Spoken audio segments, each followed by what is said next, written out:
wife, Amy, got a note from a fellow Cornell alum who lives in Bend, Oregon. Her husband is a pediatrician, and he was given one mask and told to make it last for 2 weeks.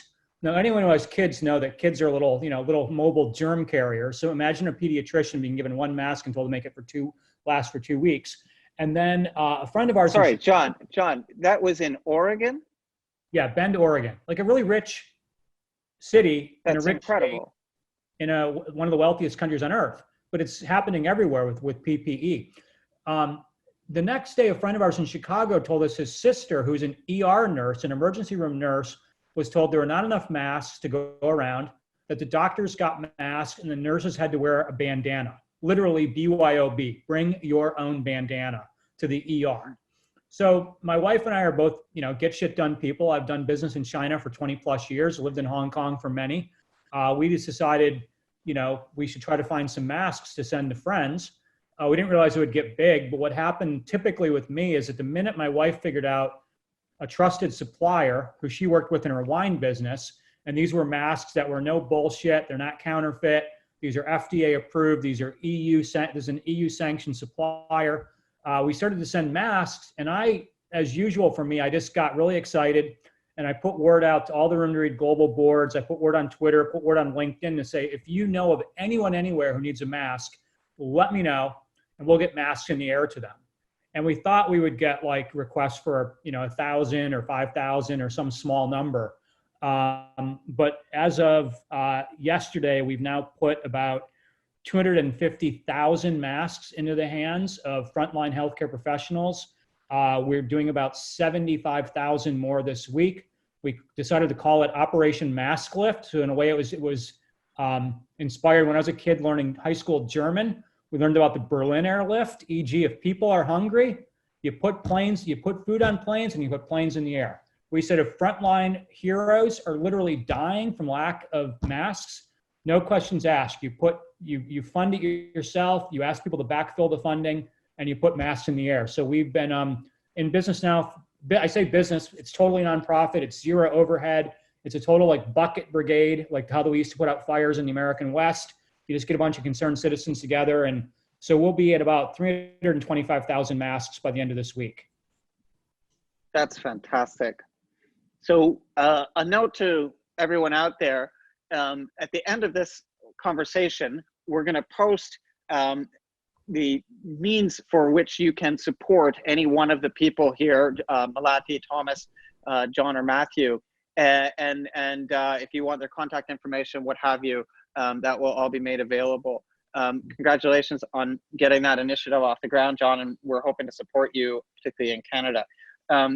So let's come to the bigger kind of question here, which is, I think I've met each of you in Singapore during, sort of fundraising times, and particularly with Magic Bus and Room to Read, when you do your annual, fundraising balls. And both of you running incredible events and raise millions of dollars. Those events, I mean, you do it in Singapore, and I assume that you do them, 10 or 15 times around the world. Those events are gone. What happens to all that money that hasn't been raised this year?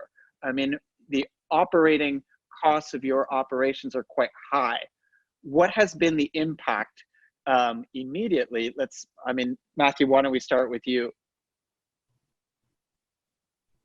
And we need you to unmute there. Sure. There we go. Yeah. Sure. Yes, I think it's been. I think we have operations in a number of countries around Asia, and I will talk more specifically about India because that's really been where sort of the majority of our programming is, and we've had this rather unusual event, which was basically the soliciting of a very large fund. And which was pretty much redirected much of, I would suggest as much as 50% of the NGO world's funding from current CSR, into other emergency funds. And, it's been fairly catastrophic sort of 4 weeks for most nonprofits who have benefited from this. Just catastrophic because it's not just about now, of course. It's about what happens over the next 12 and 24 months. And those of you familiar with our financing model, our core costs generally arrive from a percentage of our programmatic funding. So when you cut the programmatic funding, you also you cut obviously the overhead, the ability to administer your organization. So they're very unlike in many other businesses where you may say, okay, well, let's just cut staff. Let's just cut down staff costs or staff numbers. They're so intrinsically linked in the nonprofit world that it's very difficult to do that. And obviously, the whole world at the moment, so it's not just India, but the whole world is funding its own problem and the emergency situation we're facing. And so, we're seeing a tremendous amount of funds flowing into that emergency work. And I think, I think the survival of organizations over the next 24 to 36 months will be how fast programmatically we can become relevant to the situation. So right now, if I'm looking at it, we didn't have our Singapore Gala this year. We haven't had our New York Gala this year. So these are traditional pipelines of unrestricted cash that we rely on, to supplement, talent, IT, other areas that we might need to deploy capital. So, obviously it's definitely going to have an impact on us. And I think we're just really trying to understand now, we have a very large organization in terms of staff numbers and geographies, and how do you still remain agile enough to respond quickly and be relevant so that we can pull programmatic funds in, which then support, again, the operating costs. So that's really, we've seen extraordinary gestures from our partners, to say, look, don't worry, we understand, we'll allow you to deploy some of the capital that we would have set for programming. So I think philanthropists definitely have become sensitive, empathetic to our needs. But there's a big hole, Mark. So it's going to be, we're still working it all out. John, let me ask you the same question, if I may, with regards to Room to Read. Both you and Matthew have done something extraordinary in the sense that you've built very scalable charitable organizations. And I know with Matthew, you have something like 500,000 kids going through your program from a very young age, in terms of literacy and training and sport, and then training and job finding. So you take them really from start to finish. Yeah. And John, you have maybe brought literacy to something like 20 million kids around the world. Is that a fair number? 20 million by the end of this year. 20 million. I mean, that's just an extraordinary scaled operation. So what happens when an incident like this interrupts the funding? It's a start. It's a start. It's a long ways to go. No, seriously. Well, look, I think first of all, it's incumbent upon every charity to always have a rainy day fund. You can't be 10 years into a bull market and then be surprised if markets go down. So we've over the years been very judicious at putting some money aside. It's what you do as a family. It's what you do if you have kids. It's what every nonprofit should do. That's not going to get you through everything, but it's going to get you through some of it. So that was number one for us, have the rainy day fund. Secondly, we have an amazing set of global boards. We have a Swiss board, a UK board, a New York board, a Japan board, et cetera. So we reached out to all the different board members and families to say, there's no gala this year, no Tokyo gala, no Singapore gala. Maybe there will be in October, November. Don't put the organization at risk. Make your commitment now. And our board members around the world responded with cheerful alacrity. That's one of the reasons you build these boards, so you can call on them when you need them. We asked many of them to make stretch gifts. And a lot of them stepped up and made bigger gifts this year than they have last year, even though they're in many cases fighting a declining portfolio. Third is our headquarters are in San Francisco. And while there's many things the US government has screwed up this year, one of the things they've done very, very well is what's called the PPP, the Payroll Protection Program.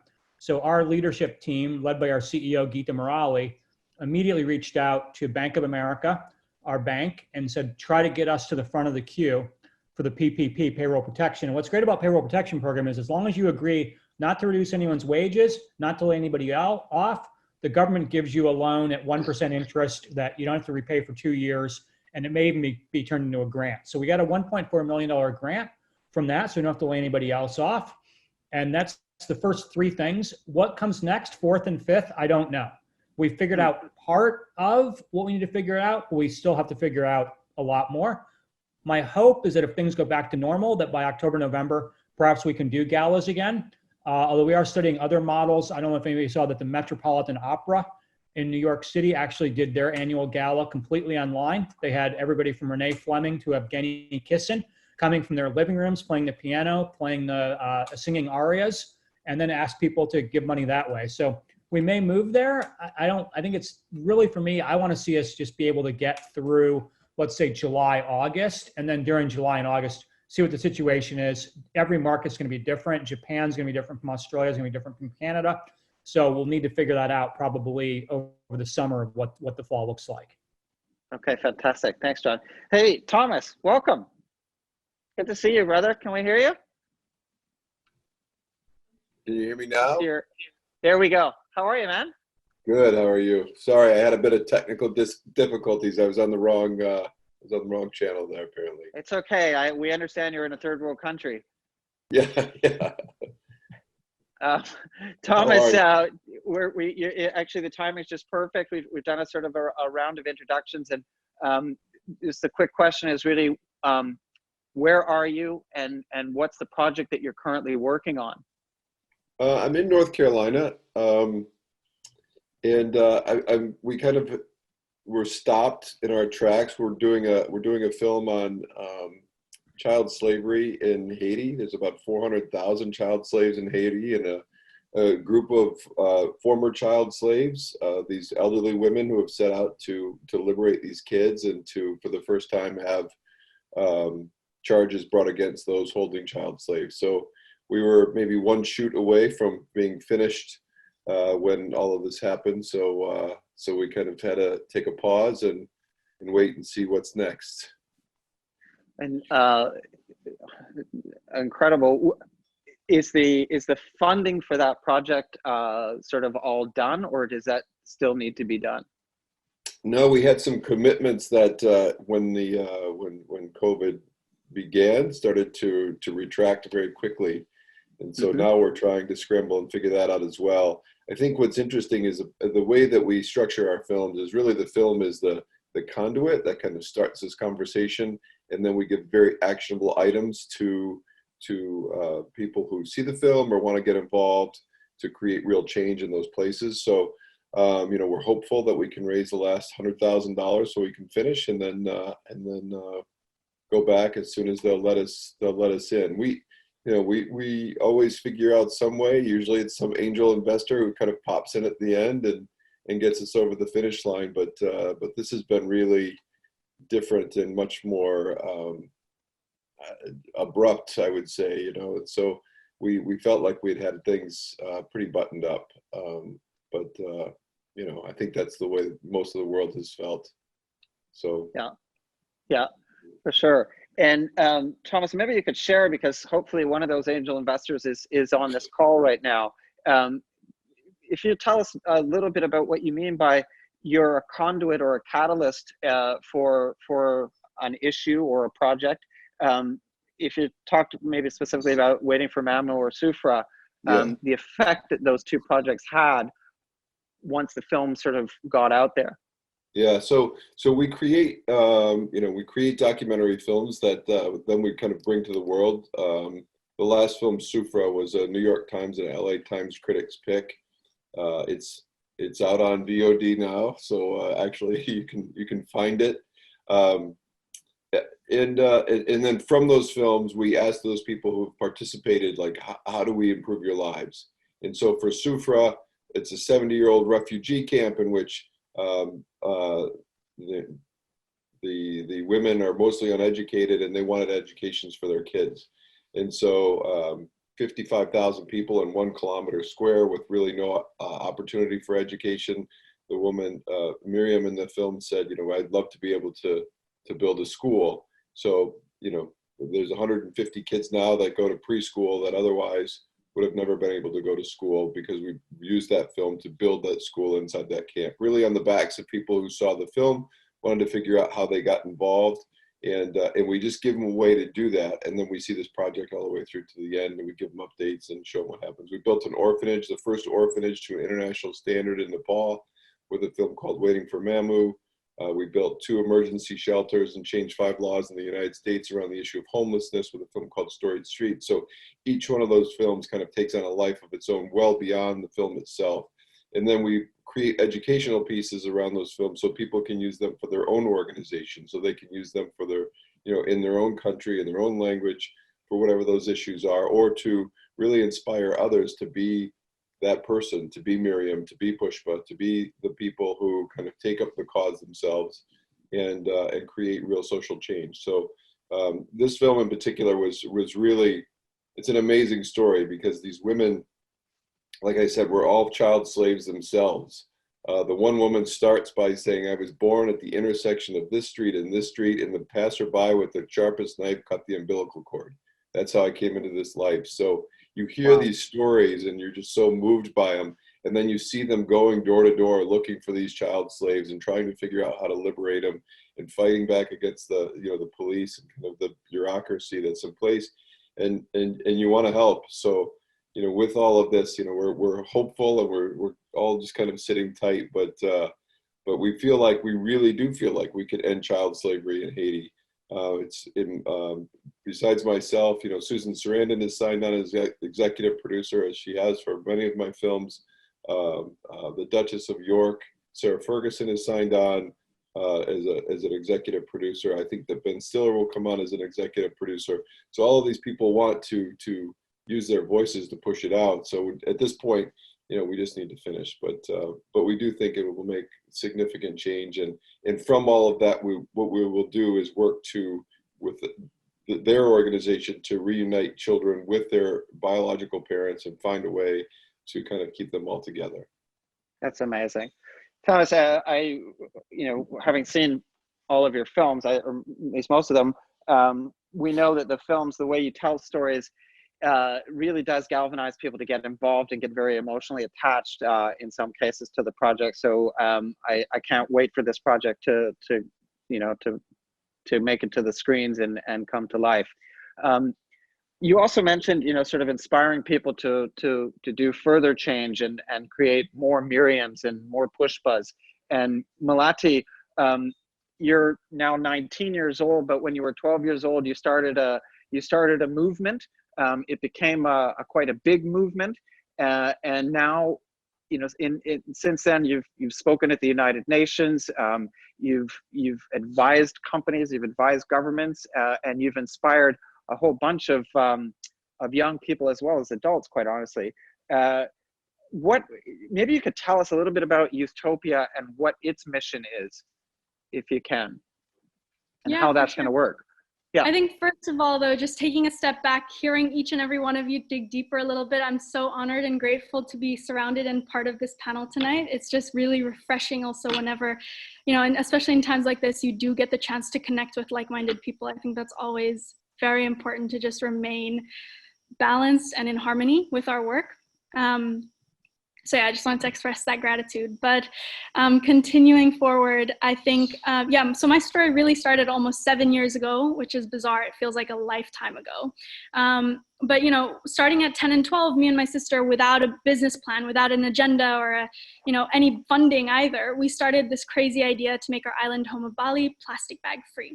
And without knowing, we thought it would be a passion project. And here we are 7 years later, only just having the ban on plastic bags implemented last year. But throughout this entire journey of being a frontline change maker without even planning on it, we have engaged with over 75,000 students on a face-to-face, very intimate basis. And we were entering classrooms on other islands in Indonesia or in New York City and Tokyo, and the number one thing that we kept hearing was the same question over and over again: how can we do what you are doing? This is really where Bioplastic Bags, we do have 50 teams in 29 countries, all led by young people, but we felt that there was more. more than plastic bags that we wanted to focus on, more passions of our generation that we wanted to help grow. So this is really the birthplace of Youthtopia, where we want to create this space where we can empower our generation to become young change makers. And we do this by providing them with the relevant skills, tools, trainings that they need online, and hopefully after COVID, back to normal into physical face-to-face pop-up trainings. One thing that I really recognize through our work with bioplastic bags, and now even stronger as our signature touch with Youthtopia, is that peer-to-peer is the special ingredient that we are missing. We could see it when we stepped into a classroom, my sister and I being, 14, 15, 16, standing in front of other 14, 15, 16-year-olds, and we started telling our story. They sat a little straighter on the edge of their chair and said, wait, hang on a second. If you can do this, I can do this too. It's different when a professor comes in with an established background or whatnot. So peer-to-peer education is really the essence of Youthtopia, and where we're taking it, the mission to really empower a generation of change makers. That's amazing. And the project in Sumba? The project in Sumba, this is the long-term goal, and the vision of Youthtopia is really to, we're starting right now online with peer-to-peer programs, whether that's through YouTube or currently in discussions with building an interactive website and app. The long-term vision of Youthtopia is really to create this headquarters for young change makers on in a beautiful, secure piece of land where we're completely off the grid, living and walking the talk of how we would imagine the world as young change makers, without politics, without greed. How would we create the world if we could start again? What would that look like as young change makers? And this is for me, I still get so excited about it. A lot of people have told me that it's too big of a vision and too big of a dream, which I'm sure each one of us, either if you're on this call, it shows that you're interested and have been put in that position. But I'm holding on to it. I do think that this is something we do need, especially reflecting in this time during COVID-19. This is a time where we have to be relevant. Exactly what you said, Matthew, earlier. We have to come up with ways on how we be relevant and using Mother Nature. And I really feel that if we lose connection to Mother Nature by only appreciating or valuing online discussions or online gatherings, we lose the purpose and we lose the connection to the bigger vision. So I think I'm rambling, but you can see how you're doing just fine. am. Yeah, it's awesome. John, you wrote a book called Purpose Incorporated a few years ago, and in fact, that was when we met, actually. And with that book, you entered into the discussion about whether or not companies should be more focused on creating value beyond profit and beyond shareholder value, but that maybe there was a different definition for value. And this episode in our lives, this really incredible, surreal experience for all of us, in many ways is going to reset a lot of things. And are you, I know you're optimistic, but I maybe you can define what you would love to see post-apocalypse, if you like, in terms of the way companies behave and certainly the way perhaps profit is redistributed. Can you kind of comment on that? I don't know. It's kind of a tricky question, because I don't really think you can necessarily blame business for the current situation with COVID-19. Oh, I don't, not at all. But it's whether I guess the concern that I have is the focus is immediately going to be on getting the economy back to work and getting people back to work. But there will also be a lot of opportunity for money to flow in, funds to come in, let's say, and scoop up companies that are just hanging on by a thread. There may be a lot of greed that fills the void. Oh, I'm sure there will be. I mean, I'm an optimist, but human nature is human nature. And through the Operation Mask Lift as an example, I've seen the best of humanity. I've seen retired teachers sending us $500 by PayPal in order to help fund some KN95 masks for their local nursing home. And I've seen the worst of humanity. I've worked with a billionaire family. I will not name their name, but a US-based family where the third generation who inherited his money, he inherited over $1 billion, was going to give us $500,000 in order to put 250,000 additional KN95 masks onto the front lines for healthcare workers. I spent 8 days talking to the guy, and at the end of it, he withdrew his support because I couldn't give him a tax receipt. And I said, you knew that up front. You knew up front we were not a 501c3. It takes you 3 months to become a 501c3. So during those 3 months, if you're not bringing money in, people are going to die. And this guy who inherited his wealth, who barely pays any taxes to begin with, withdrew his support because of the lack of a tax receipt. So we have seen both the best and the worst of humanity. The good news for us with Operation Maskless is I'd say that like 98% of what we've seen has been good people stepping up saying, I want to help. I want to do what I can for my local nursing home, for EMT workers, for my sister's hospital where she works. We have volunteers across Canada and Bangladesh. We have volunteers in Texas who are like literally delivering masks to rural hospitals in Louisiana. So I'm not really answering your question though. Let me take a quick shot at it, and then I'll cede my time to my other esteemed panelists, because there's nothing worse than watching one of your fellow panelists ramble on. What I would see happening out of this is, at least for many of us, there's going to be a questioning of values, a questioning of the status quo. One area where I'm very hopeful, and I've gotten involved with both Green Monday and A Billion Veg with the alternative protein space. I think if you look at everything from African swine flu to COVID-19 to avian flu, we're looking more and more at a world where we know that meat is not only bad for us in our bodies, we know it's bad for the planet. Now we can literally blame those wet markets on the fact that we have COVID-19. So I do think, especially as and I'm a flexitarian, by the way. I'm not doctrinaire, nobody should eat meat. I'm a small town Pennsylvania boy, so I definitely eat my share of meat. But David Young and Vikas Garg have both convinced me to become more flexitarian. And I see the win-win there is that in the old days, eating a plant-based burger was just horrible. It was the worst thing in the world. It just tasted awful. It tasted like cardboard. And now you're in a world where alternative proteins they taste better, they're healthier, they're much more ubiquitous, they're easy to find. You can find them at 1880 on the menu there. And I think that ultimately the plant-based proteins are win-win-win because they're better for your body, better for the planet, and certainly better for animals. So if I see one big reset coming out of COVID-19 on the business front, I hope that will be one of the resets. And certainly what both Vikas at A Billion Veg, and I had lunch with David Young from Green Monday last Friday, they told me that their businesses are both doing extraordinarily well right now because more and more people are saying, if there's ever a time I'm going to move to plant-based eating, this is the time.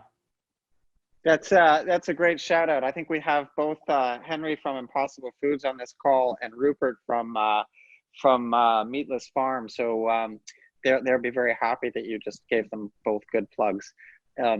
Matthew, do you want to take a stab at this? Good plugs. Matthew, because you relate to a lot of at a sort of a government level, what is your sort of hope and aspiration for what the world looks like when it reforms itself? Matthew dropped out. Oops, sorry. Okay, so yes, we may have lost Matthew. Just came back. Can you hear me again? Yes. Am I back? Can hear you. Yeah, can't see you, but we can hear you. Great. I for a sec there. There you go. So I think can you hear me okay? Yeah. Can you hear me okay? Yes. If I turn this off, can you hear me? I'll turn my screen off. That might be better. So, so I think I think one of the things we've seen over the course of the last 6 weeks, I think universally, and something's been, I think, a very positive thing is this almost this recognition of hidden pockets of population in all our societies and how that impacts how we live. I think, I think in Singapore you have 1.5 million migrant workers. That's 25% of your population. In India we have 150, 200 million people who you saw very graphically on the news. And in many ways these are very unrecognized groups of people. And I hope out of this there is a real sense of certainly of empathy, but also legislation and protection for some of these very vulnerable groups who ultimately are going to impact all our lives. I mean, I can't go back to Bombay at the moment because I know that Dharavi will be in lockdown for the next many months. So, I hope people understand these connections that are so graphic at the moment. And I think coming out of this is, we have a 7-year commitment to a child on our program, childhood livelihood. They join, we make sure they go to school, we make sure they don't get married, and you explain we get a job. The issue for us at the moment is, as people look at a very different landscape post-COVID, and anyone can guess when that might well be. I think the needs will be very different, and one of our conversations at the moment is, how sustainable is your core programming? How can you still have the same conversations? And it's a frightening conversation because poverty and the increase of poverty with lack of employment will mean more child marriages, it will mean more kids out of school, etc., etc. But our view is that a lot of the resources will be focused on bringing South Asian economies back into play, and that means, that probably means looking at the tail end only of our work. And so it's as a founder of an organization that you've really, we've been sort of built a whole fabric on our belief this is, this journey is critical. I do see some erosion of that based on, just what the need will be. And, we will have potentially 300 to 400 million people in rural India without jobs. So I think that's got to be something we'd be thinking about in terms of microloans and, getting digital skilling out to people. So I do think fundamentally a lot of frontline work that organizations like ours will need to, will, as I said at the very beginning, will have to be really agile and adjust to what we think is needed and where we can get the resources to support those very important needs. So as I said, I do think there'll be, from a non-profit perspective, it's a bit fight or, it's sink or swim at the moment. If you're unable to adjust to this, we've been told very clearly in India, don't expect any more corporate money for 2 years. Yeah.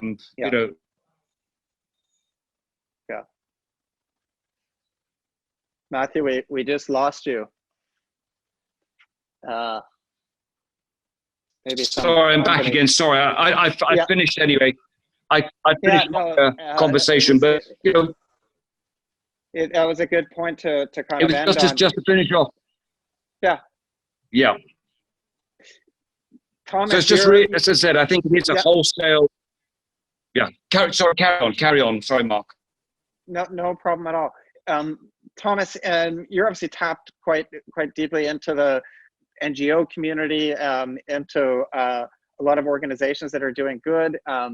And sort of, what's your sense in the U.S. right now, and what do you think the world will look like for a lot of those projects and programs that you're in touch with? Wow, it's such a daunting question. I'm not really sure. I would love to comment though on what John said. What I find is really interesting is the people who are willing and able to, or willing, I guess, to give the most right now seem to be those who have the least. It seems like in times like these, maybe it's just because they see the impact more clearly. They see people losing their jobs. They see people getting sick. They see people who are really impacted by this. And I think, like, for us, like our eye right now is on Miriam and the women inside that camp. They have no health care inside a camp. 1 kilometer square, 55,000 people. This will spread like wildfire. So they are cooking meals and delivering them to the doorsteps of thousands of people every single day with little or no resources. And it's those kind of efforts that we want to support, and those kind of efforts that we want to continue to be part of and figure out how we help. I think moving forward, I think it will be a new day. I think it will be completely different. I don't think we'll ever go back to what we deemed before as normal. I think we'll always kind of look at it with an eye of, what's next. But I think in a healthy way, it forces us to allocate funds to research, to allocate funds to science, to allocate funds to things like climate change, we're creating some of these issues, and just to be more globally engaged in conversations about what's best for all of us. where I think for the most part, the United States always felt very protected. You know, we're not one of those countries, so to speak. Now we are one of those countries. Now we're actually leading the way in one of the very categories that typically you wouldn't see come spread through the United States. And so I think it kind of forces us, not just as a government, but as a people, to really look beyond our own borders and figure out how are we more part of the collective that we call Earth and the world. And I think that will be the healthiest thing that comes from all of this. I also feel like, strangely, for me personally, you know, I've learned more about my kids in this time than maybe I ever have. You know, kind of forcing you to be at home and with nothing to do. Suddenly there's no events to go to. Suddenly there's, you know, you just have time to throw a ball. You have time to build something, or to fix something, or to contemplate, you know, new beginnings. And so for that, I am forever grateful. And I just think it'll be a new world. That's awesome. Melati, you were at the World Economic Forum last year. You should have been at the climate change conference in Santiago, and then Madrid. What are your sort of feelings from, let's say, from an environmental impact? What do you look forward to? Obviously, the environment is one of the best beneficiaries of this crisis. But sort of, yeah, what's on your mind for what comes next? Melati, I mean, are you there? I think, yes, I There you am. go. Hi. Can you hear Yeah. me? So it's, you know, incredibly, it's just insane how much has already changed in 2020. You know, I graduated high school in 2018, did 2019 as my gap year. I made myself incredibly busy, going to conferences, you know, speaking with politicians, and it was like this rat race that I suddenly, like, without knowing, just entered into. And World Economic Forum was actually in January of this year in Davos. And, you know, it was one of the prestigious gatherings where world leaders came together and discussed, like, how are we going to, you know, move forward with climate change being finally at the centerpiece focus of the meetings, which has never been done before to such an extent. So I felt finally like, you know, we were somewhere. And when COVID-19, when everyone started to pay more attention and it really impacted everyone's daily life and the calendar of 2020 kind of went out, I felt kind of as if we were back on square one, you know, to the sense that I could see finally all the different changes happening, whether, you know, it's less flights happening, less conferences and gatherings, but also, not so much on the environmental standpoint, but I guess more on the balance and mindfulness of people in general. I think that this is like one of my biggest focuses as well, on seeing how we move forward actually. You know, how do we take this time to reflect? And my biggest concern is this actually going to make an impact, or are we going to go back to business as usual? Even though I hope COVID-19 will be the biggest lesson that normal or going back to usual was the problem in the first place.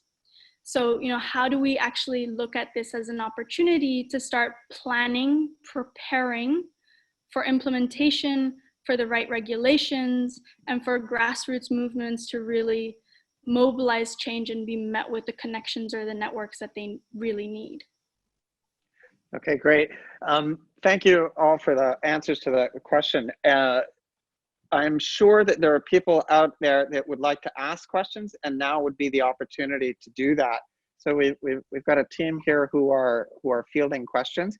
So people, if you just want to raise your hand, and we will pick you and then unmute you, and please tell us where you are, who you are, and ask your question. And by who you are, maybe not your whole life story, but something sort of quite short and snippy, so that we get an idea. Rafa, how are we doing? Have we got Margaret Thomas? Margaret Thomas, yes, please, Margaret. Margie, I saw you yesterday at the hospital. You and I share something. So Margaret, can you unmute yourself and get your camera on?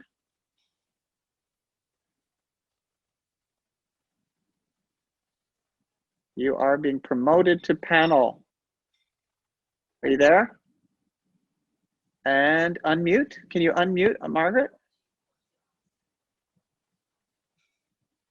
Not working. She may have dropped off then.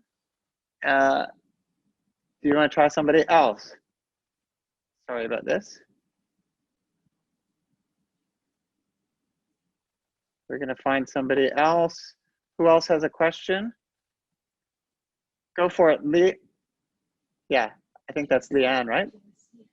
Yeah, it's fine. Let's see her as well. All right, we're just trying to try anybody. Sorry about this. Go for it. Pick somebody.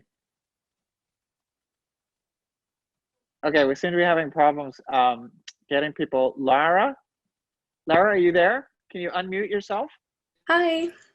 Hi, yay, it worked. Hey. It's been How a are you, pleasure Lara? listen to all of you. You are extremely inspiring. Just want to say that. Lara, where are you? And what's your question? Yeah, so I'm Lara. I'm 16 and I'm currently in Dubai. And I have a question to Melati. So I actually, 3 years ago, I went to the Green School, and that's how I kind of got to, I guess, know about you and your sister and about bioplastic bags. So my question for you is, how can I be more involved with YOUTHTOPIA, your newest project? Like, is there a volunteering program that maybe people from all over the world can join? Definitely. So we've had to do thank you, Lara, for your question. I'm so happy. I don't know if we may have like even crossed paths. If you would have been at Green School, I would have also been at Green School 3 years ago, but it's super awesome to hear that we have that little connection. For YOUTHTOPIA, we've had to do a little bit of a rescheduling for our calendar of 2020. We were set to be in 5 countries for trainings for this year, but we're moving now more gears on online content and online training programs. So definitely the most active way to keep an eye out for that is to follow us on Instagram, Gen Z Approach. But yeah, I think in the comments as well, there is a email that 1880 team shared. So please, Lara, reach out, and I'd love to get you on board. Cool. Thanks. Thanks so much. Thanks, Lara, for letting Melati give that plug, and we'll give all the information out again on all the social media channels at the end of the call. Next question is going to Leanne. Can we get Leanne? Is that Leanne? Yay! Okay, great. Hello. Thank you for having this panel, Mark. It's just exactly what we all needed right now. Hi, Thomas. I met you in Singapore. I don't know if you remember. John, I met you very briefly at Milken. But all of you are super impressive and passionate and really, you know, doing wonderful things. So thank you so much for your time and sharing your stories. I have a question for all of you, which is, you know, you all genuinely care about other people way beyond your immediate circles, far, far beyond. It comes from a very real place. I can hear it when you all speak. You're obviously all driven. You've like devoted your lives to doing what you do.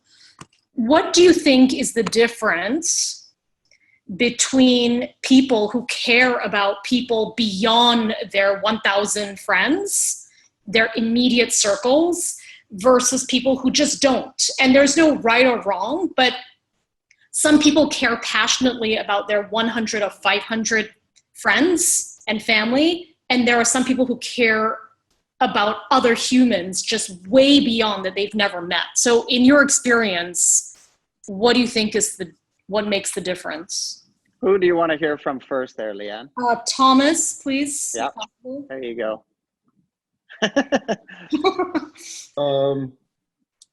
Thank you. And my wife says hello. She said you were in the book club together. Yeah, Jenny, hi.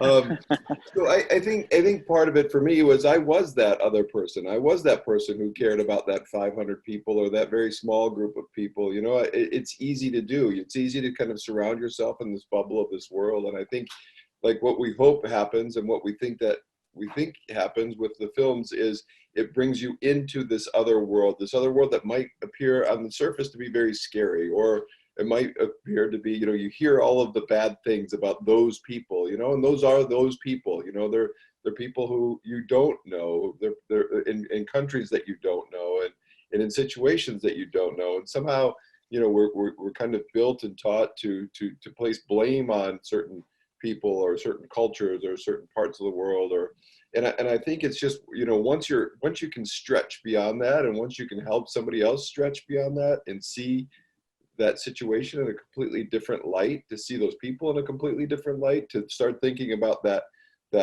you know, that refugee as, wow, she's an amazing chef and an entrepreneur, and I would love to know her, I would love to meet her, you know, I think that changes the dynamic, and I think it makes it less scary. And I think once we get beyond that, you know, then it's easy to care for people that you like.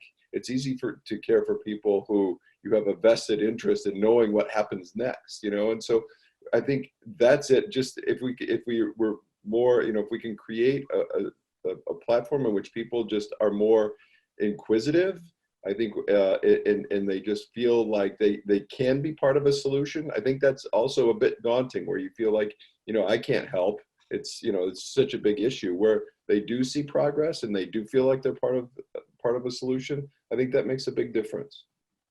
John and Matthew, you both had similar stories. Matthew, do you want to give it a crack? If you're there. Sure. No, I'm here. I think probably me and John are thinking we wish we were as nice as Melati when we were younger.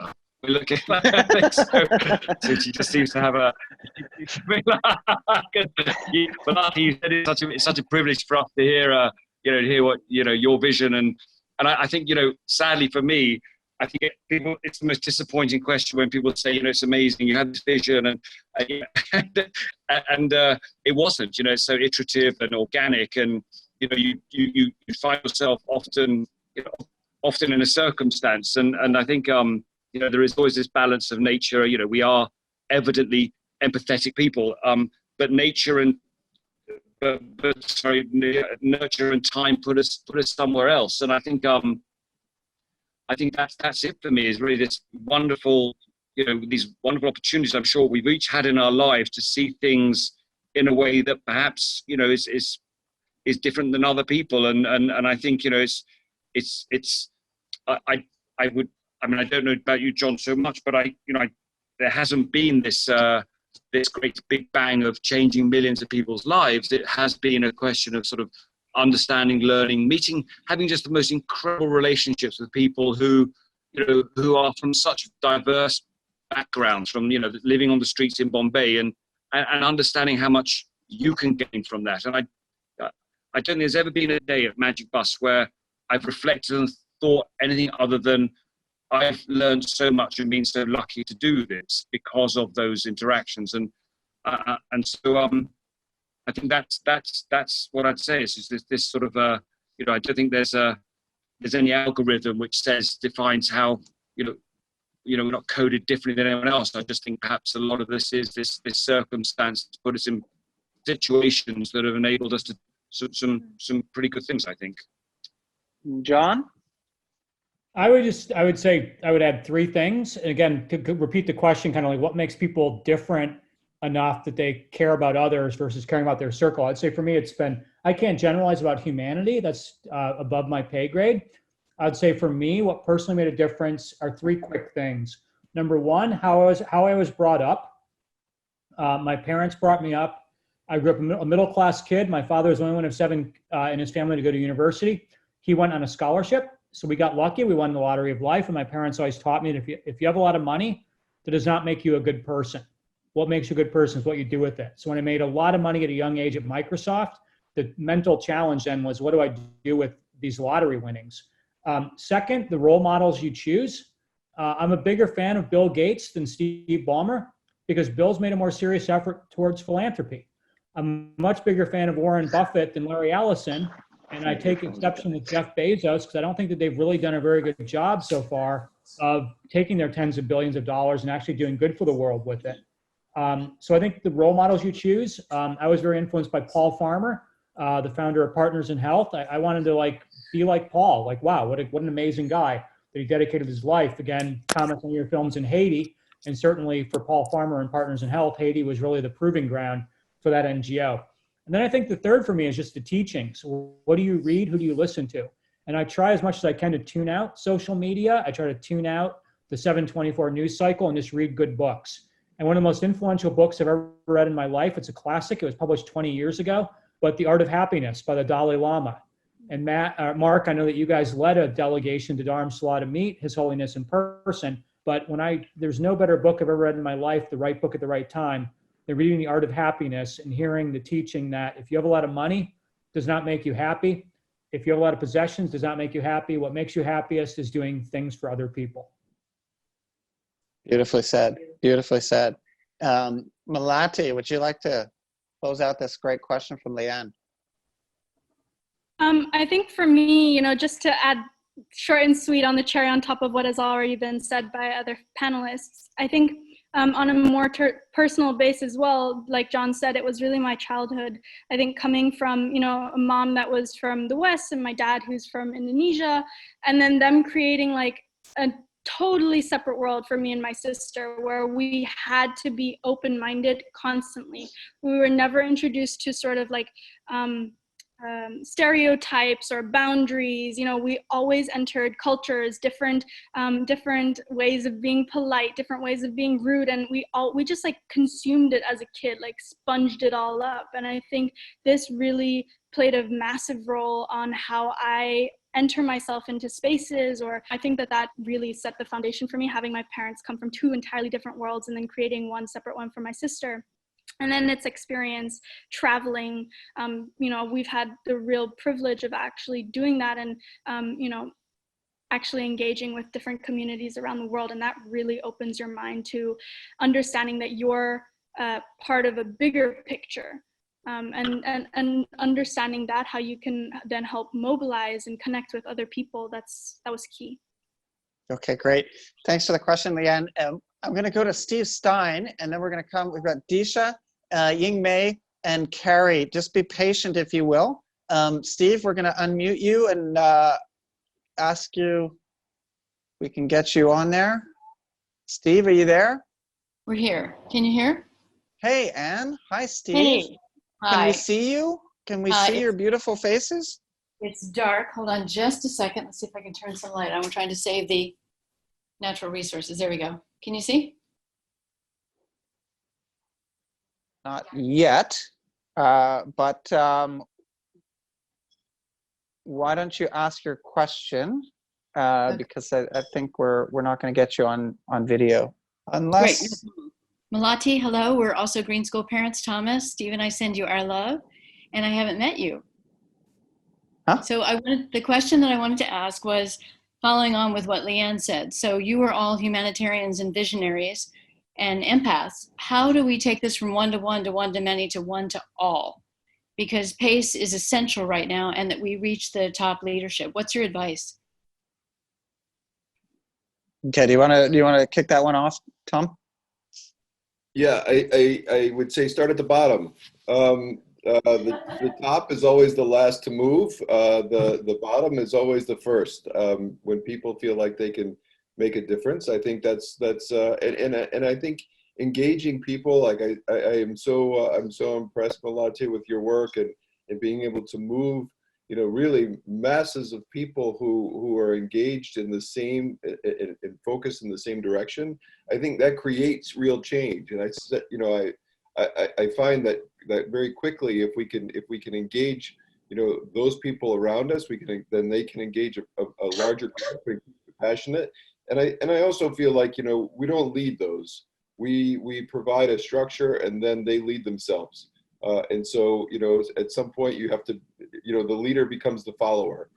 And so I think that's really, one to one is just, just engaging people who are right next to you. I think sometimes the governmental aspects of any of this become so daunting that to wait for that, you may never create any change. So, at some point, the government will follow the people. So, well, at least we hope they will. So I think that's it. I think for me, that's always it. Just just create it one at a time for those around you. Does anybody else want to chime in? Melati, please. I was Yeah, gonna go say, for like, it.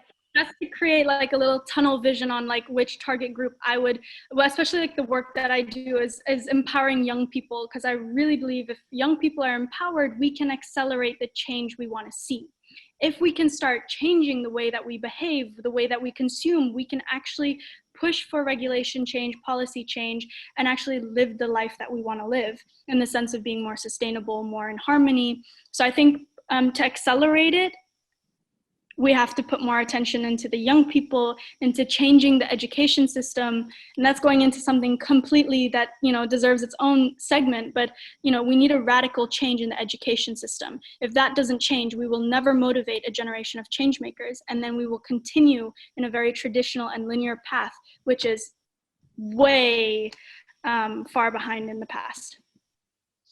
Matthew, a little twist on this question, if you're still there, which is when we got the chance to visit you and we met kids that were coming out of your program and getting jobs at, let's say, Zara, working in retail, it really would, just the way their faces would light up because they had maybe gotten a promotion from floor to managerial or what have you. It's an incredible thing that you do for these people or that they do for themselves. And just I think the good-naturedness of that multiplies in terms of how those people conduct their lives personally.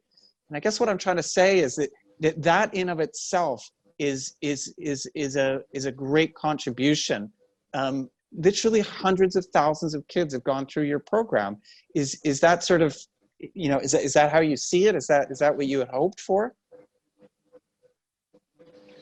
Yeah, I think just to follow on from what Melati is saying, and on just before I answer that, just on how how do you build coalition? And I think what I've seen is I don't know anyone in this group as well, but I don't think in the last 6 weeks I've seen as much collaborative effort by people than I've ever seen in my life before.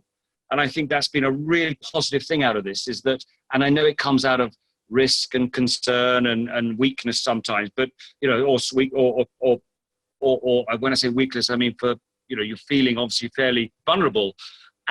So I think there's so much out right now where people are asking for help, for, to be part of something. I think it's such an exciting time. So I just wanted to put that in there, that there is so many things we all get invited to on a daily basis to get involved and be part of something, which I think is quite spectacular. I think, you, as I said, Mark, alluded to earlier, I did these things for me.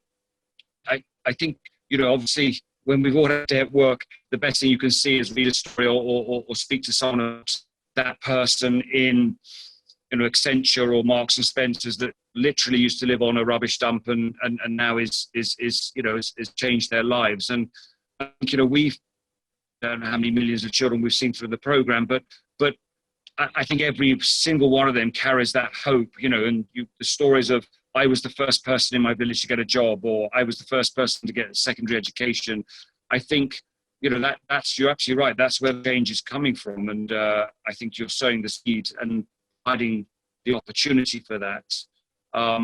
That's our model at Magic Bus, is to try and empower these young people and make sure that they move from the position they're in. Awesome. Hey, John, I'm going to not let you answer this question, let you take the next question, because I know Ying Mei has been very patiently waiting. Oh, she's gone? Oh, she didn't ask a question. Okay, sorry about that. Can we go to Carrie or Disha? Disha. Margie got cut off. I don't know what happened there. Disha, if you're there, Yeah. make sure you unmute yourself. Hi, Disha. I heard you there for a second. There you are. Hi. Can you unmute yourself? Yeah, got it. There we go. Go for it. Firstly, thank you all. I'm feeling really empowered and really inspired by this webinar. So I live in Singapore, and so like my question is, often I feel like youth such as myself who are in high school, we're not really taken seriously, and our words are like often disregarded. So this question I think is for Melati. I'm a huge like supporter of Bye Bye Plastic Bags, and I'm really inspired by your work. So what is your biggest advice for high schoolers and youth who want to make an impact and who really seek to make this impact and systemic change?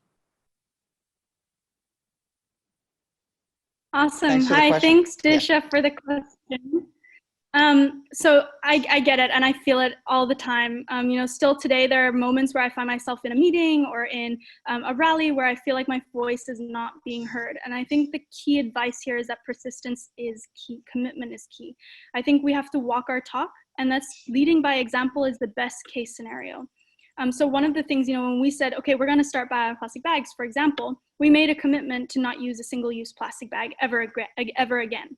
And through that, we led by example. We showed other people, whether that was our neighbor or politician, that it was possible. It's not impossible. So why is the change not happening? And I think continuing that discussion, really walking your talk and coming to the table, not only with something to say or a demand that you want to see, but coming to the table prepared with a solution that is tangible will bring you places to the next step of an idea into real change. So I think in a bundle, that was kind of my message for you. We also have a Bioplastic Bag Singapore team, by the way. That's an awesome group of young people if you're not already a part of it. Okay, great. I want to keep moving quickly. John, please do. Yeah, Yep, just go really for it. quick. Hi, Disha. So Disha, you said that because you're younger, your words are often disregarded. And Melati was kind of saying the same thing I was thinking of. So forgive me if I'm repeating this a little bit. But your words can always be disregarded. What can never be disregarded is the action you take and the impact you make. So what I mentor a lot of high school students whose teachers and parents and whatever tell them they're not going to be able to accomplish things, and they remind them of all the obstacles. And I always go back to the quote. One of my favorite classical music composers is Jean Sibelius, the Finnish composer.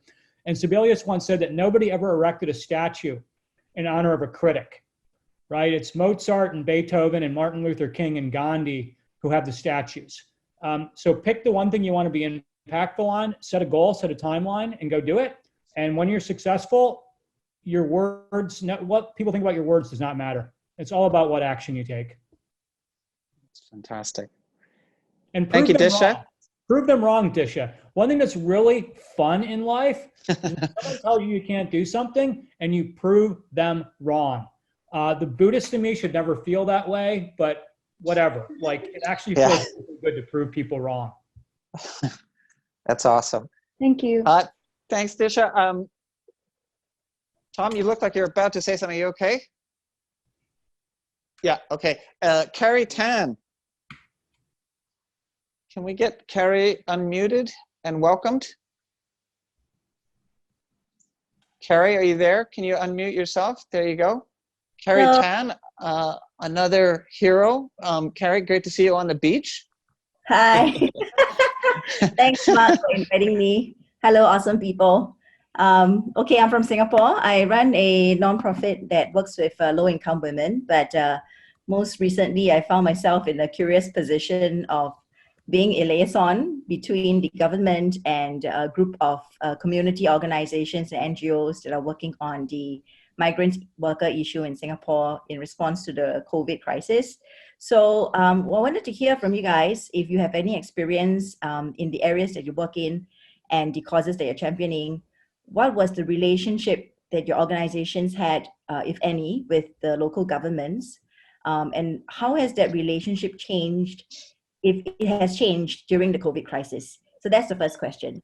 And the other question is, have you seen any governments that you work with change their responses positively to calls for change, accelerated their responses perhaps? And if they have done so, what do you think the NGOs or the community organizations can do to actually facilitate more of that? Who would like to take a crack at that first? Thomas.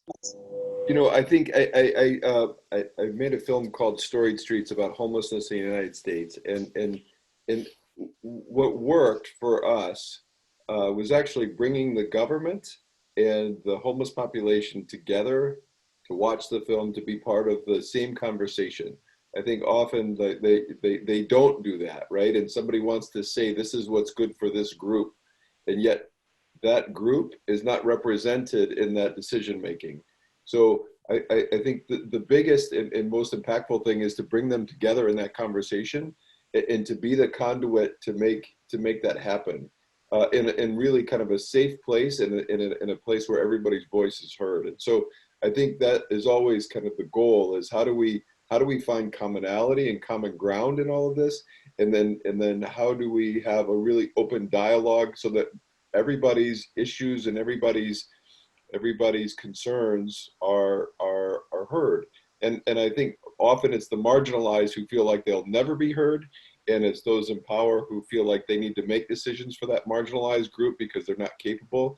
And in having those conversations face to face, I think that changes that dynamic. Suddenly it's somebody who's suffering and somebody who has the ability and hopefully the political will to help. So I think that's, for me, like that was always so we were able to change 5 laws around homelessness in the United States with a film, because we just simply had Q&A discussions in which we put both the homeless and the politicians all on the same stage, you know, and suddenly you start having some open dialogue about the real issues, and not just the idea of what is needed, or the idea of what will make a change. So that would be my only add to your question. Do any of the other panelists like to contribute on that one? Matthew? Sure. I think we've so we have about 8,000 adults in community working with us at the moment, and what we've seen that's obviously lacked in the past working with government has been, I think there's been a lot of misunderstanding on the value that each can bring, and I think I think what we've seen is a government local office infrastructure that's just been unable to cope, and I think that's been apparent in the last 1 month. And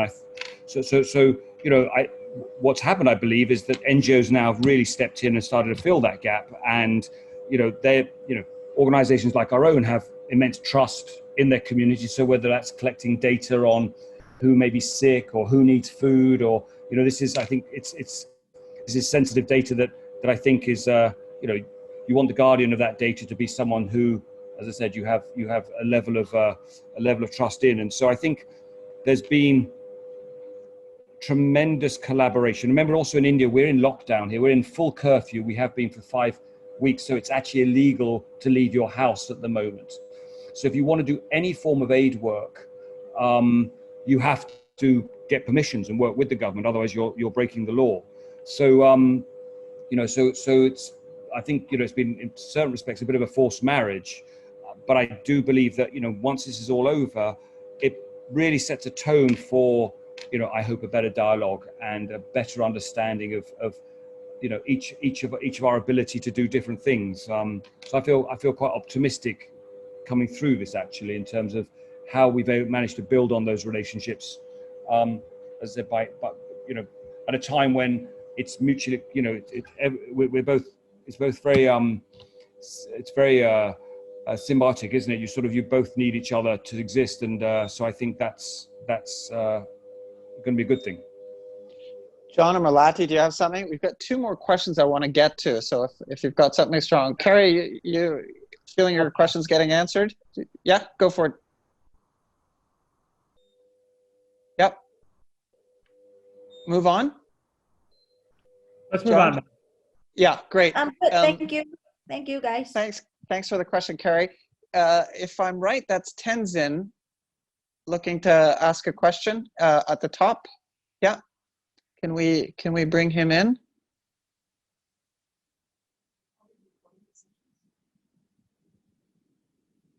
Let's see if we can, if that's who I think it is.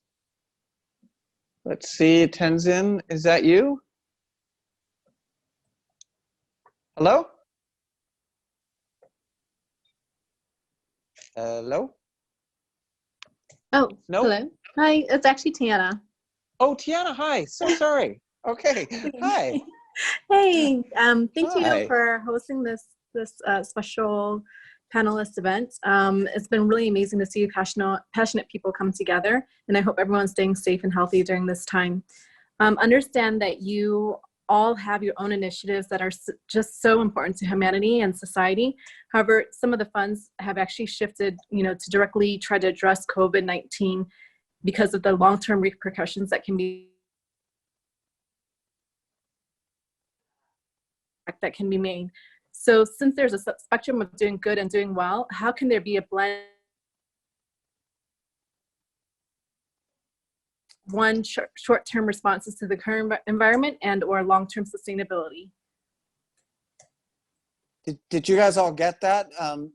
Tiana, you kind of broke up a little bit in there. Mark, I did. Yeah. Maybe I Could can. maybe a little summary because it was jumping in and out for me. I heard it. It's kind of basically how do you deal with the fact that it's an emergency while still looking at the medium term and preparing for the medium term. I think hopefully is that a fair distillation of the question? Yep, medium term and also long term for your own missions goals. So your long-term sustainability. Well, I think I will just really throw out quickly. I think that first and foremost, you have to decide what space you play in because you can't be all things to all people. And so maybe you are a short-term relief organization. Maybe you are a medium-term, maybe you're a long-term player. I would say don't try too hard to pivot and be something you're not because you'll lose credibility and you'll probably waste money on it. I go back to the response after the tsunami, the Asian tsunami, which we all probably remember very, very well. There were groups doing disaster relief, and that was very important to save lives, to get water, to get health care, to get food to those in need. That's called disaster relief. And then there's development. Development is building schools, rebuilding libraries, building hospitals, things like that. And then there's the longer term stuff, I think, which education quite often plays a role. And I think that in any crisis, whether it be humanitarian or man-made, you have to basically have all of those things. You have to have a very short term, like right now for me personally, I'm not going to ask Room to Read to get into the mask distribution business because it's not what Room to Read does. However, my wife and I can do something on the side with 30% of our time to be able to do something that gets the masks to the frontline healthcare workers and ideally saves their lives. But I think you have to kind of know what space you're playing in and know what time frame you're operating in and not try to pivot to be all things to all people. And that's where your philanthropic dollar should go also. I think that you might not want to have all your eggs in one basket, but if you're putting money in, whether it's $100 or $1 million, you might want to do a little bit on the short term, but don't forget to also invest in the medium term because the world always has short-term problems. And if all we do is run from disaster to disaster to disaster, then nothing changes. Great, thank you. Anybody else want to come at that question? Take a pass? I would offer a little bit of the same sort of response because here in Bali, at least, we have several different projects. We have Mountain Mamas, which is our women empowerment social enterprise, and they usually focus on making alternative bags because we always got the question with bye-bye plastic bags, what on earth are we supposed to use? So our women empowerment project really focuses on making bags from pre-loved material. But now with COVID-19, we shifted a little bit of the focus because we also work on with women from faraway, distant villages. They were in desperate need of masks. And so now for the short term of COVID-19, they're making masks from all of, the hotel sheets or the towels that we have. But for example, YOUTHTOPIA and Bioplastic Bags, similar to what John was saying, we're not getting involved or investing time into mixing the projects together. So I think setting those clear boundaries often and timelines really help when we're going through a crisis. Okay, thanks. Tiana, thanks for the question. We've got time for one more question, and that's going to come from Jeanette, professor, who hopefully we can get on the call. Jeanette, are you there? Still muted. Here we go. Here we come. Dun, da, da, da. There she is. Hi. Great. Hi, everyone. So amazing and inspiring. Thank you all. Melati and Thomas, I'm going to take out my, I'm old enough, I can say I'll take out my checkbook, but of course it'll be, you know, something else digital. But I do want to ask a question on the education sector, so I'll address to John and to Matthew. What do you see as the future in the post-COVID education sector? And I'll sort of keep it a little pithy as we're to the top of the hour. You know, what will the balance be between high tech and high touch? Well, okay, first of all, you're giving the other two panelists a check, but you're asking Matthew and I the question. So no, you know, I'm kidding. It was a very unique way to introduce your question. Sorry, we've been at this for 90 minutes. I have a little bit of a sense of humor. Quite honestly, I would say it's just too soon to tell. We're, you know, whatever, 2 months into this, 3 months into this, it's too soon to tell. What I will say is that schooling from home or homeschooling is difficult as it can possibly be in the first world where kids actually have access to technology. Imagine what it's like in a Magic Bus village. Imagine what it's like in a Room to Read village where you may have one cell phone. It's probably an old model. It's probably being shared between 4 or 5 family members. There's probably not a lot of content online in the mother tongue. I mean, the situation for education for kids in the developing world under COVID-19 will be 10x as bad as it is for our kids who live in the first world where we have fairly well-functioning education systems, laptops, iPads, Kindles, educated parents, technology, you name it. That's what scares me the most, is any world crisis almost always hurts the poorest of the poor disproportionately more than it affects the rest of us. So if any of us think we have it bad, and I'm sure, you know, I loved Andrew Cuomo's quote that at this point, even the family dog annoys him. I know we all have it bad being stuck at home, but for kids in Bangladesh, Tanzania, rural India, it's going to be a really, really, really rough ride. They're already behind and they're going to fall a lot further behind. Yeah. Is there a magic solution? God, I wish there was. Right now, I don't know of any. Matthew, would you like to, I think John sort of prompted you with the magic part. Yeah, I think John's been very eloquent, and I think you know, we've always seen it as a hybrid solution anyway. That, you know, one never works without, well, certainly technology doesn't work without the physical. But I do think there's going to be by government, I know, but possibly also by philanthropists as well and large organizations. We've already seen Google, Microsoft, you know, looking more closely at this. And I think a lot more philanthropic dollars will be pushed towards the digital space and looking at more creative, maybe offline methodologies, etc. But, you know, I completely agree with John here that this is, we've seen this in the past, you know, the computer in the hand and everything is solved. I think it may tip the balance somewhat because products will be much more sophisticated. But I still see there being a two-step approach to this. That's all. I don't have any more to say. Thanks, Thomas. From your perspective, you know, I agree with what John said. I think, you know, we complain here trying to figure out our kids' Zoom calls for school, but then we speak to Miriam and we hear about the kids really struggling in no school and no education and parents who are uneducated. And so, you know, my fear is that this kind of goes away and we return to some semblance of normal and we forget what, you know, has just been in front of us. And I'm hopeful that we can keep, you know, these places and these organizations and the work that John's doing and the work that everyone's doing, really, Matthew and Melati, that we can keep them top of mind. And how do we use, you know, this time really to refocus and redefine what success is? I think that's the biggest thing in general. I think success has always been, you know, monetized, and I think that the work that's being done is so important. And maybe success is just redefined, and we're able to reach out beyond our own borders and try to make these situations more bearable. Okay, so I have a sort of a parental duty here, which is to cede the last question, in fact, to one more person. Jeanette, thanks, and I think we'll let Thank you. Melati get the last word on from this question from my daughter. I have an obligation to let her do that. So if Hey, Maya, Maya. yeah, if she comes, Hi. there she is. Hi, everybody. Okay, thanks, Dad. I just wanted to say that I am feeling so inspired and empowered right now. I love participating in these type of discussions with all you amazing people. And I have a lot of friends who are texting me who are watching this as well, saying, this is amazing. People are so cool. So, I mean, you guys have already done so much for the world.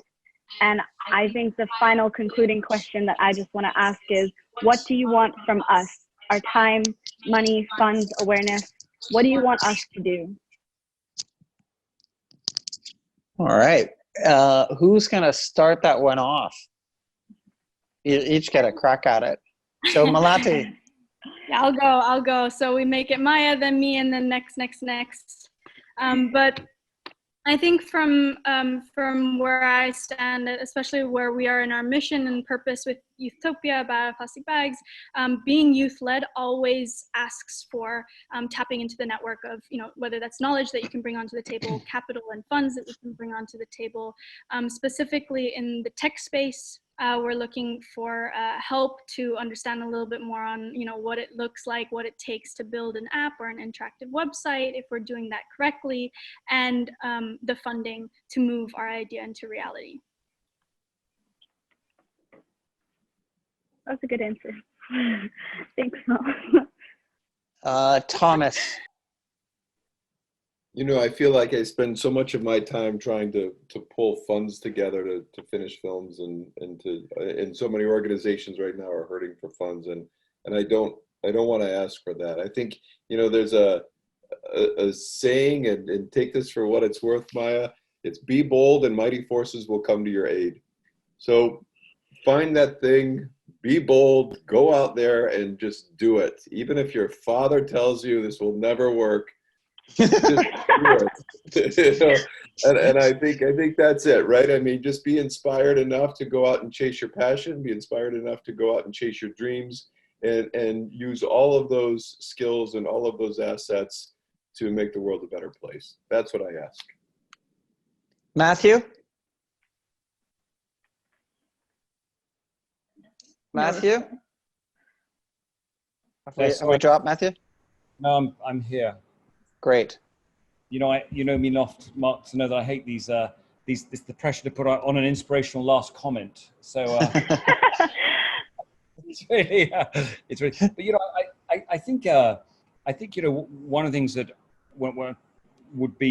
is good for us, for the panel, and for people who do what we do, is to keep an eye not just on the media, but keep an eye on on the things that anchor us in our lives, that you may feel and reflect that people obviously in much more difficult environments will still need post this. And I think there's a great temptation, and we all need money, but I think there's a great temptation to get sucked in to this immediate and take our eye off really some of the critical things that are going to come out in the next. So my only thing is look at the long game, and don't shift from that, and keep a perspective on what's to come, and obviously react to what's happening now. But more important stuff is to come out of this. That's all I would say. And the final word goes to you, John. Well, Maya, I'll give you a homework assignment. And your dad, your parents, who are incredibly resourceful people, can help you. Very easy homework assignment. We had a very generous real estate fund on Friday donate 25,000 KN95 masks to us for what we call the Neediest Cases Fund. And we started the Neediest Cases Fund because we realized that a lot of the masks that were being sponsored by underwriters were going to very wealthy postal codes. They were going to Toronto, and they were going to the Hamptons and LA, and not that they shouldn't get masks. You got to save lives everywhere you can save them. But we realized early on that a lot of the poorest people in the world didn't have access to people like me, didn't have necessarily access to the to the internet. Certainly they don't have people willing to underwrite the mask for them. So the Neediest Cases Fund, we've been given 12,500 masks to donate to those who are needy in Canada. And so if you want to play up your connection to Canada, go online, look on social media, look on traditional media, and help us to find nurses, doctors, EMTs, ambulance drivers, anyone who's posting online saying we need masks. We have a no questions asked policy. If people say they need masks, we'll send them to them free of charge. So if you can find me 1 or 2 or 3 needy communities in Canada, it could be a nursing home, it could be a First Nations community, it could be a hospital, it could be a nurse from a poor community. Your dad knows how to get a hold of me, john@johnjwood.com. Help us find some people who need masks. We can get them in the air within 12 hours and they'll have them tomorrow. I will do that for you right after this call. Okay. Okay, great. It falls on me just to say a very big thank you from all of us, from everyone, but to each of the panelists. You guys are all amazing people and great people. So thanks for joining. You guys have to mute because there's an echo. Sorry, I wanted to go and do a little family shot there, but it's not going to work. I just wanted to leave everybody with a reminder that all the information on how to get in touch with and how to support the causes and projects that we've discussed tonight will be made available on social media. And the last thing I want to say is on Friday, we have a great talk with Gary Vee and Joe DeSena, where there will no doubt be a lot of swearing. So I encourage you to mute your children. With that, thanks everybody. Good night. Have a good day. We'll see you next time. Bye for now. Thank you.